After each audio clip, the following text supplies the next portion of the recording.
Welcome student. Today's topic for discussion is chapter number 8, Public Finance in India. We are continuing this chapter, Public Finance in India. In this video lecture, we will learn about the public debit, fiscal policy, financial administration, government budget and types of budget. First, we will see what is the meaning of public and finance. Public means government authority. Government authority means government authorities, central government, state government and local authorities. This is the main meaning of public. Public and public का meaning है government authorities. Government authority के 3 types है, central government, state government and local authorities. Finance का meaning था expenditure plus revenue plus depth. जो government का finance का meaning absolutely money होता है, but in public finance, in economics finance का मीनिंग है, पब्लिक फाइनेंस का मीनिंग है expenditure plus revenue plus depth. ये फाइनेंस का मीनिंग है.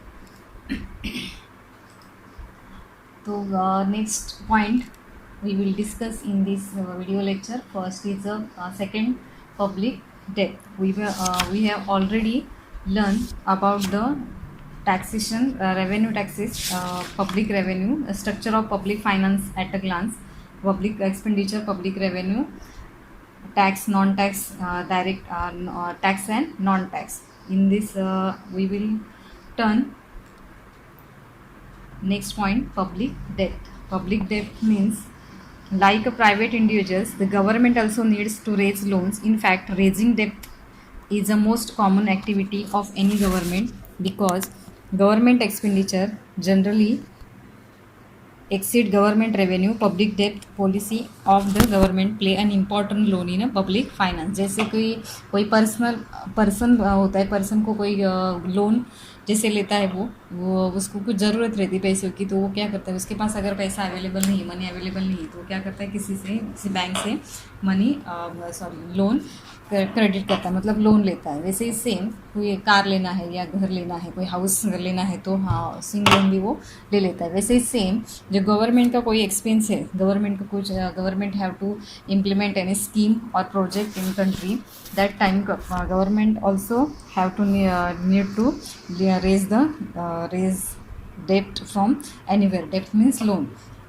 These such activities, common activity of any government, because government expenditure generally exceed government revenue. Revenues government को जो depth है या लोन है वो क्यों लेना पड़ता है, because government depth is government revenue is already exceed from government revenue.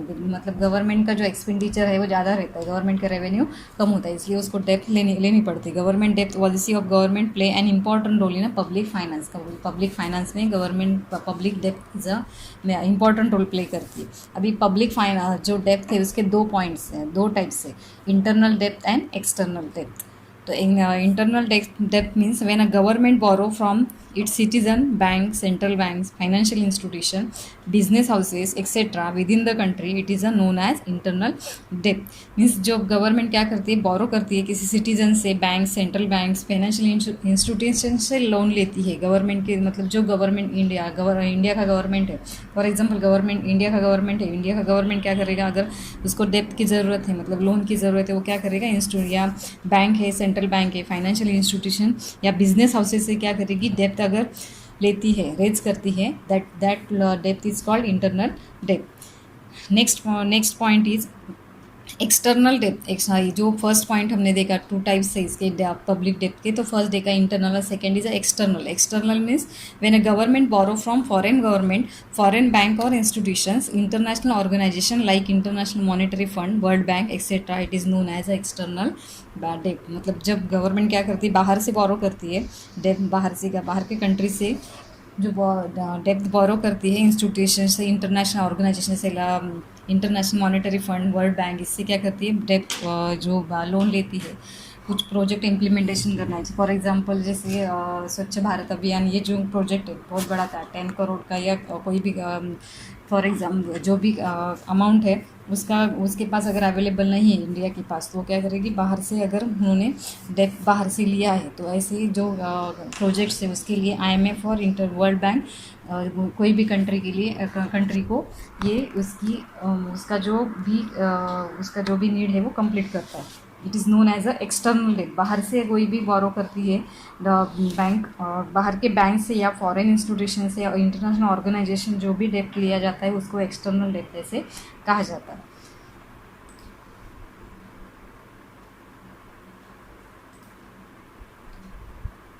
Next point is difference between international and external debt. इसमें डिफरेंस क्या है internal depth and external depth में? Raised within the economy, ये क्या है economy के अंदर, मतलब इंडिया के अंदर ही ये क्या होता है, रेज किया जाता है ये जो डेप्थ है। और ये एक्सटर्नल डेप्थ तो बाहर से, अभी हमने डिस्कस किया कि raise outside the economy. Next voluntary और कंपलसरी इन नेचर, मतलब कंपलसरी क्योंकि जो रेवेन्यू कम है तो बाहर से डेप्थ तो लेना ही पड़ता है, कंपलसरी है। और वॉलेंटरी नेचर, ये वॉलेंटरी है कि अगर उनको ज़रूरत है, नीड है तो ये लेते हैं। यूज़ ऑफ डोमेस्टिक करेंसी, ये किस में रहता है? डोमेस्टिक करेंसी में रहता है क्योंकि इंटरनल ही है। इंडिया के बीच में जो भी इंडिया के बीच अगर कोई किसी बैंक से अगर डेप्थ कंट्री लेता है, गवर्नमेंट लेता है तो किस में का रहेगा? डोमेस्टिक करेंसी में रहेगा, नोट में रहेगा। और ये एक्सटर्नल डेप्थ जो रहता है वो किस में रहता है? Use of foreign currency. Next less complex for management, ये कैसे रहता है? कॉम्प्लेक्स मैनेजमेंट रहता है, मतलब इंटरनल डेप्थ रहता है, इसलिए ये जो डेप्थ रहता है वो कॉम्प्लेक्स मैनेज करने के लिए कॉम्प्लेक्स नहीं रहता है, कम मैनेज कॉम्प्लेक्स रहता है। और मोर कॉम्प्लेक्स फॉर मैनेजमेंट, ये मैनेज करना बहुत मोर कॉम्प्लेक्स रहता है, मतलब ज़्यादा मोर कॉम्प्लेक्स फॉर मैनेजमेंट, ये मैनेज करना बहुत कॉम्प्लिकेटेड रहता है। ये एक्सटर्नल और एक्सटर्नल डेप्थ और इंटरनल और एक्सटर्नल डेप्थ के बीच का फर्क है। Next point is financial administration.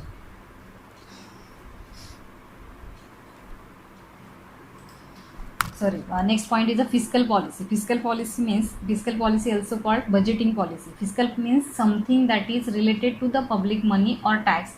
Fiscal money policy is an estimated of taxation and government spending that impact the economy. Fiscal policy means government के पास जो भी पैसा आता है, जो भी रेवेन्यू आता है, जो टैक्सेस के थ्रू वो कलेक्ट करता है, वो कैसे एस्टिमेट करे, उसका टैक्सेशन मतलब स्पेंड कैसे करता है, इसका गवर्नमेंट जो इकोनॉमी पर उसका इफेक्ट पड़ता है। तो वो स्पेंड कैसे करना है, उसको कैसे जो पैसा रेवेन्यू आता है, जो टैक्सेस के थ्रू कलेक्ट किया जाता है, उसको कैसे एलोकेट करते हैं, उसको कैसे मतलब उसको कौन सी से कहा कैसे गवर्नमेंट जो भी है वो गवर्नमेंट कैसे एलोकेट करता है, मैनेज करता है, that is called fiscal policy. उसका एक पॉलिसी बनाया जाता है कि ये ऐसे ये रेवेन्यू जो आता है गवर्नमेंट के पास, वो रेवेन्यू को कैसे उसको कैसे मैनेज करेंगे और कैसे उसको एलोकेट करेंगे सब सेक्टर में, उसको बोलते हैं fiscal policy. Fiscal policy is a means by which government adjusts its spending level and tax rate to the monitor and influence the national economy. It deal with the public expenditure, public revenue and public debt. In short, it is a financial policy implemented by the government. मतलब government के पास जो भी पैसा आता है, जो revenue आता है, उसको स्पेंड कहाँ पे करना है और उसको रेवेन्यू को जो स्पेंड कैसे करना है और कहाँ पे एडजस्ट करना है, स्पेंडिंग लेवल क्या होना चाहिए, ये सब का जो भी इम्प्लीमेंट करना है, ये सब ये फाइनेंशियल पॉलिसी रहता है, उसको बोलते हैं फिस्कल पॉलिसी। बजटिंग पॉलिसी बोलते हैं। Fiscal means something that is related to public money और tax. Fiscal policy is estimated of taxation government spending that impact in the economy. और fiscal policy means which is the government adjust is spending level and tax rate to monitor and influence the nation's economy. उसको वो क्या करते हैं कि आपके पास जितना पैसा है वो कहाँ पे स्पेंड करना है, टैक्स रेट क्या लगाना है, मॉनिटर कैसे मॉनिटर करना, मॉनिटराइज करना है उसको, उसका नेशन की इकोनॉमी में क्या उसका इफेक्ट क्या होगा, ये सब के बारे में पॉलिसी में, बजट पॉलिसी में बताया जाता है। That is called fiscal policy. Next is a financial administration. Financial administration is a smooth and efficient implementation of revenue, expenditure and debt policy of the government is referred to the financial administration. Government के पास जो भी पैसा है, मतलब जो भी हमने देखा कि एक्सपेंडिचर है, उसका डेप्थ है या डेप्थ एक्सपेंडिचर एंड रेवेन्यू, ये रेवेन्यू एक्सपेंडिचर एंड डेट, ये उसको कैसे एडजस्ट करना है, कैसे मोनिटाइज करना है, कैसे स्पेंड करना है, इसको रेगुलेट करने का जो पॉलिसी है, मतलब जो भी एडमिन है उसको क्या बोलते हैं, फाइनेंशियल एडमिनिस्ट्रेशन, मतलब ये कमिटी रहते हैं उसको बोलते हैं financial administration. Smooth and efficient implementation of revenue, expenditure and debt policy of the government is referred to the financial administration. This include preparation of the implementation of the government budget and along the overall growth of the country. मतलब country के पास जितना भी पैसा आता है, government के पास जितना भी रेवेन्यू कलेक्ट होता है, उस रेवेन्यू को कैसे उसका एक्सपेंडिचर कहाँ पे करना है, और उसका रेवेन्यू जो भी आपके पास पैसा है उसको एक्सपेंडिचर कहाँ पे करना है, कौन से प्रोजेक्ट में और कौन से स्टेट में कितना आपको पैसा देना है, कौन से प्रोजेक्ट पे कितना खर्चा करना है, और उसका सही तरीके से यूटिलाइज करने का काम, मतलब ऑप्टिमम यूटिलाइजेशन करने के लिए ये जो कमिटी रहती है उसको बोलते हैं फाइनेंशियल एडमिनिस्ट्रेशन. वो सब रेवेन्यू जो पब्लिक का आता है, मतलब जो टैक्सेस के थ्रू कलेक्ट करता है गवर्नमेंट, उसको ऑप्टिमम यूटिलाइजेशन करने के लिए ये फाइनेंशियल एडमिनिस्ट्रेशन बहुत हेल्पफुल रहता है. Next point is a government budget. Government budget is an important instrument financial administration through which all the financial affairs of the state are regulated. Budget is a financial statement showing the expected receipt and proposed expenditure of the government in the coming financial year. The financial year में important budget is an important instrument of financial administration. Financial administration जो है वो financial administration के लिए बहुत important रहता है. Budget is a financial statement showing the expected receipt and propose expenditure, मतलब कितना पैसा आने वाला है आपके पास, आपने कितना खर्चा किया, प्रपोज मतलब आगे जो फाइनेंशियल ईयर आने वाला है 1 अप्रैल टू 31 मार्च, ये फाइनेंशियल ईयर है. फाइनेंशियल ईयर में कितना आपका एक्सपेक्टेड रिसिप्ट कितना है आने वाला, मतलब रेवेन्यू कितना कलेक्ट होगा, और आपका एक्सपेंडिचर कितना होने वाला है, कौन से सेक्टर में आप कितना एक्सपेंडिचर कर रहे हो, ये सब इसमें ये जो प्रपोजल पूरा दिया होगा मतलब फाइनेंशियल स्टेटमेंट जिसमें है उसको बोलते हैं government budget. Financial year is from 1 April to 31 March. Article 112 112 of the Constitution of India has a proportion for the annual financial statement in every budget. A set of 7 budget documents describe the details of government finance in India. The 1 April to 31 March ये हमारा क्या है, financial year. इसमें constitution of India जो है provision for annual financial statement in every budget, every year में क्या करना है, ये जो फाइनेंशियल ईयर है फाइनेंशियल ईयर में क्या करना है आपको, ये गवर्नमेंट का फाइनेंशियल स्टेटमेंट देना है कि आने वाला रिसिप्ट कितना है, आने वाला रिसिप्ट में गवर्नमेंट का इनकम कितना है और आपका एक्सपेंडिचर कितना है. तो word budget is a derive from the Greek word bougette which means bag और वॉलेट. जो बजट जो वर्ड है वो कहाँ से आया, derive from the French word bougette which means a bag or wallet containing the financial proposal. These financial proposal are in the form of the government expenditure and revenue. जो budget word है वो कहाँ से, कौन सी language से है, French word बोगेट. तो बोगेट का वर्ड फ्रेंच में क्या होता है, मीन्स बैग और वॉलेट, ये इसका मीनिंग होता है. इसमें जो हमारे फाइनेंशियल मिनिस्टर है वो सेंट्रल गवर्नमेंट के फाइनेंशियल मिनिस्टर जो होते हैं वो क्या करते हैं, ये बजट को क्या करते हैं, प्रपोज वहाँ पे प्रेजेंट करते हैं. Next point is central budget are provision are divide. अभी जो बजट हुआ है बजट का central provision are divided into 2 parts. First is a revenue budget and second is a capital budget. The revenue budget is a consist of revenue receipt and revenue expenditure of the government. Revenue receipt are divided into tax and non-tax revenue. Revenue expenditure comprise of interest paid on government borrowing, subsidies and grant given to the state government. Capital budgets grant given to the state, compromise of interest paid on government borrowing, subsidies and grant given to the state government. मतलब जो revenue budget है वो revenue budget में क्या रहता है, receipt मतलब कहाँ से इनकम कहाँ से आने वाला है, state government. Revenue receipt are divided into tax and non tax. जो टैक्स और नॉन टैक्स हमने देखा, वो टैक्स और नॉन टैक्स गवर्नमेंट को कितना मतलब रेवेन्यू कलेक्ट हुआ है और गवर्नमेंट कहाँ पे एक्सपेंडिचर करने वाला है. Interest paid on government borrowing, वहाँ से interest paid by government borrowing यानी subsidies and grant given to the state government. कितनी सब्सिडीज और ग्रांट स्टेट गवर्नमेंट को अपने वेरियस जो स्टेट्स है वो स्टेट्स को अपने कितना ग्रांट और सब्सिडीज दे दिया है, इसका सबका जो बजट है उसको बोलते हैं revenue budget. Second is a capital budget. Capital budgets means the capital budget consist of capital receipt and capital payment. Capital receipt and capital payments receipt are the loan raised from the public and the Reserve Bank of India. Capital budget में क्या होता है कि government ने कितना loan लिया है RBI से या पब्लिक बैंक से, फॉर इंस्टीट्यूट से, रिजर्व बैंक ऑफ इंडिया से, और कैपिटल जो पब्लिक बैंक से वहाँ से उन्होंने कितना मतलब लोन लिया है, इसका सबका जो स्टेटमेंट है इसमें कैपिटल बजट में रहता है।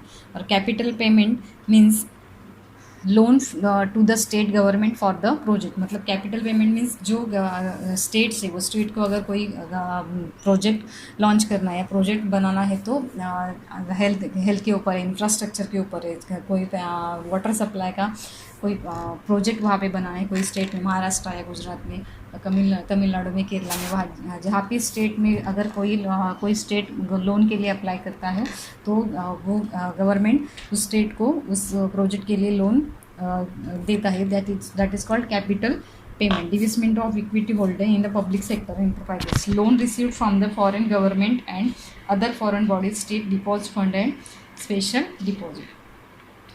अभी जो बजट्स है, बजट्स के 3 टाइप्स है, balance budget, deficit budget and surplus budget. We have already seen what is the meaning of budget. Budget means the important instrument of financial administration through which all the financial affairs of the state are regulated. Budget is a financial statement of showing the expected receipt and proposed expenditure of the government in the coming financial year.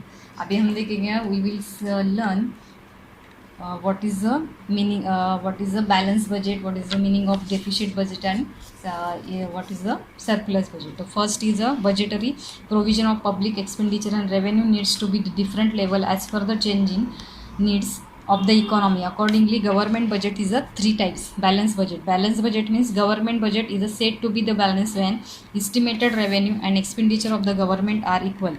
That is, government receipt is equal to government expenditure. Government का जो revenue हो, government का revenue और government का expenditure ये same रहता है। That is called government expenditure. That is, the government receipt is equal to government expenditure. Concept of a balanced budget was advocated by the classical economists like Adam Smith. It was considered as a neutral in the effects of the working of the economy and hence the regulated as the best. मतलब जो ये जो budget है balance budget में क्या होता है कि गवर्नमेंट का जो एक्सपेंडिचर है वो गवर्नमेंट का इनकम, ये दोनों सेम रहता है। That is called balance budget. Economist, however, modern economists believe that is a policy of balanced budget may not always to be suitable for economy. The modern government or welfare entail at hence they cannot keep the expenditure at the level of their receipt. मतलब income जितना है economy, अभी जो modern economics है, ऐसा possible नहीं है कि आपका जितना इनकम है उतना एक्सपेंडिचर है। Expenditure always exceed from your receipt और your income. Next is a surplus budget. Government budget is said to be the surplus when estimated government receipts are more than the estimated government expenditure. Anticipated government receipt more than estimated government expenditure. Government का receipt जो है, मतलब government का जो income है वो कभी कभी ज़्यादा रहता है, गवर्नमेंट का एक्सपेंडिचर कम रहता है, और गवर्नमेंट का रिसीप्ट में इनकम ज़्यादा रहता है और गवर्नमेंट का एक्सपेंडिचर कम रहता है। सरप्लस बजट में prove useful during the period of inflation. और जो सरप्लस बजट में जो भी इनकम बचेगा वो क्या करते हैं कि इन्फ्लेशन के टाइम पे क्या करते हैं, उसको यूज़ किया जाता है। There is a tendency for price to rise rapidly. This needs to be a check, particularly in the interest of those who have more or less fixed income. The rise to price can check by the lowering the level of effective demand in the economy. This can be done by the increasing taxes which would increase the revenue of the government and reduce the purchasing power of the people. जिसके पास ज़्यादा, मतलब जिसका income ज़्यादा है उसके ऊपर क्या किया जाता है, उसका टैक्सेशन का जो स्लैब है वो बढ़ाया जाता है। उससे क्या होता है कि गवर्नमेंट का रेवेन्यू बढ़ जाता है। तो purchasing power of the people as a result, उसके पास का जो परचेसिंग पावर है उससे कम हो जाता है। The aggregates demand will fall leading to downwards movement in the price level. This inflationary pressures can be controlled. However, the surplus surplus budget should not be used to situation other than inflation, as it is may lead to unemployment and low level of the output and economy. इससे क्या होता है, unemployment and low level output and situation other than inflation may leads to unemployment. इससे unemployment क्या होता है, बढ़ जाता है. Next point is the deficit budget. Governor budget is said to be the deficit when anticipated government are less than the anticipated government expenditure. Deficit budget means government का receipt जो है, गवर्नमेंट का इनकम जो है वो क्या रहता है, गवर्नमेंट का रिसिप्ट कम रहता है बट गवर्नमेंट का एक्सपेंडिचर ज़्यादा रहता है. Government receipt less than government estimated government expenditure. Deficit budget in India we have already always budget may prove during the period of depreciation. In period of the depreciation, all economic activities are the low level which result in unemployment. This can be checked by increasing government expenditure, by borrowing money and through deficit financing. This will increase employment and aggregate effective demand for goods and services, which will encourage further investment. Modern influence. Deficit budget is the most commonly implemented policy of the government. In India, always announce the deficit budget. Developing countries like India have constantly restored the deficit budget technical for economic development. Deficit India में क्या है, deficit budget ही already restore किया जाता है. तो deficit budget में pro useful during the period of depression. जो depression रहता है वो डिप्रेशन के टाइम पे यूजफुल रहता है. In the period of depression all economic activity are the low level which is result in unemployment. This can be check by increasing government expenditure by borrowing money on the deficit financing. Borrowing money से deficit financing क्या होता है, बढ़ जाता है. This will increase employment and aggregate effective demand for goods and services which would be. This will increase employment and aggregates effective demand. Aggregates demand भी बढ़ जाता है. Service which would encourage further investment, और आगे का investment करने के लिए ईजी होता है. Next is the importance of budget. Union budget is a so this is the three types of budget. Three types of budgets: balance budget, deficit budget and surplus budget. Next is the importance of budget. Union budget is important because it is affect people and economy in general in a numbers of ways. Taxes are most interesting part of the any budget. Taxes determine the fate of business and individual. जो taxes लगाए जाते हैं वो taxes का बहुत सारा important रहता है, क्योंकि वो टैक्सेस पे करना पड़ता है जो पीपल्स है उनके लिए, और टैक्सेस पे ही उनका जो डिस्पोजल इनकम है वो डिस्पोजल इनकम टैक्स पे डिपेंड रहता है. Various head such as the defence, administration, infrastructure, education are the health care. Effect use the citizen जो है कंट्रीज़ के, उसके ऊपर इसका बहुत सारा इफेक्ट पड़ता है. Budget is important because government use two is a medium for implementing economic policy in a country. उसके ऊपर ही जो इकोनॉमी जो पॉलिसी है वो इम्प्लीमेंटिंग जो करती है वो उसके ऊपर डिपेंड रहती है. Government effect production size and distribution of income and utilization. जो टैक्सेस है वो टैक्सेस के ऊपर जो प्रोडक्शन का साइज़ है, डिस्ट्रीब्यूशन का साइज़ है, प्लस इनका ये यूटिलाइजेशन इनकम का वो डिपेंड रहता है. Material sources of the country. This is the scope of importance of public finance. Is a modern economy has undergone the immense change seen last 100 years. 100 years में बहुत सारा changes हो गया इसमें. This is the scope of importance of public finance in the modern economy has undergone. ये बहुत सारा changes इसमें हो गया, क्योंकि टैक्स पे करना है तो टैक्स पेयर क्या करता है, लेवल और उसका जो डिस्पोजल इनकम है टैक्स पेयर का depend on the tax rates presented in the budget. Budget में जो टैक्स स्लैब रहता है, टैक्सेशन का स्लैब रहता है, उसके ऊपर उसका डिस्पोजल इनकम डिपेंड रहता है. This type we have complete our lesson number 8.